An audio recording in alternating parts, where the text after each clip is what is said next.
here it is, the first Star Wars movie to not make money, Solo. Now to its credit, it's not entirely the final product's fault. This was the most expensive Star Wars film because, well, everything was reshot.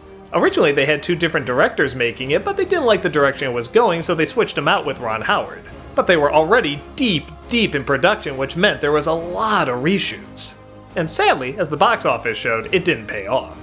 But even taking that equation out of it, Solo is very so-so. Of all the characters I feel like I'd be interested in knowing the backstory to, Solo, oddly enough, is not one that I found out a lot of people really needed to know about. He seems self-explanatory. You saw him, you felt like you already know his story. But it turns out you didn't, and this film is gonna make you wish you didn't. Solo starts out as a young thief with a girlfriend who steals all sorts of goods for this giant centipede muppet. It's a little weird. But he decides he wants to do something with his life, so he takes his girlfriend and they try to escape the Empire. They get separated though, with her staying behind and him leaving the planet. With a brand new name too! Solo. Who needed the origin of that? Oh, and by the way, the Empire theme, that's totally used in their commercials. Now whenever the Emperor lands in Return of the Jedi, I just want to see a little marching band playing that theme the whole time. That's so weird! Anywho, Solo goes from adventure to adventure, from different group of rogues to other different groups of rogues that I guess are always smuggling, but they're always smuggling from either the Empire or some bad group that he's not really a bad guy, he's not really much of an outlaw. It's like how Bruce Wayne was never really a criminal because he only stole from himself. God, you lame-ass fucking cheaters, just make him a bad guy! Anyway, he meets up with a giant creature named Chewie, who we discover eats people. Well, I guess if Ewoks can do it, why not Wookiees? And his whole focus is to go from job to job to get back to the planet to meet up with his fair love. Oh, there she is! Huh, not even halfway through the movie and he just kind of found her. They're not even really that impressed to see one another. Now that you completely robbed the motivation from this movie, where do we go from here?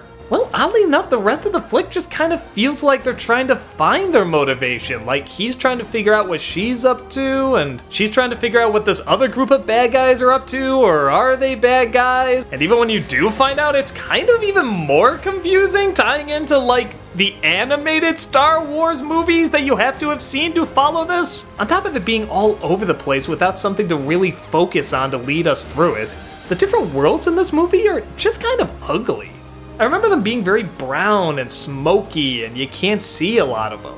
Sometimes that works out well, like when he meets Lando, I want him to meet in like a dark, scuzzy, bar-like place. But when he's going through the Kessel Run, which I'll admit is kind of cool to see exactly how he made that speed, it looks like it's through a tornado's butthole. It's just so unappealing to look at. Sometimes there can be an occasional good shot, and again, if it's like during a war or something that's supposed to kind of look like World War I, I'm okay with that. They're trying to do an homage. But the whole film looks like this. Rogue One could look dark and gritty too, but you could still see it. It still had a visual sense. You felt like you were there. Here, it just feels like someone's blowing smoke in your face the whole time. Why do I want to see that in a Star Wars film? The acting, for the most part, I remember being okay, and the effects, I remember being okay. But like I said, the motivation and the focus just didn't seem there. And even when he does do smuggling stuff, it's never actual smuggling. At least, not outlaw smuggling, it's going against the Empire or these other bad guys, and that's not what I imagined for Han Solo. I remember him being an actual rogue. That's why it made it interesting when he joins the rebellion. But nope, that would make him too much of a bad guy, and that's too much of a complicated idea, so we just always have to make him good.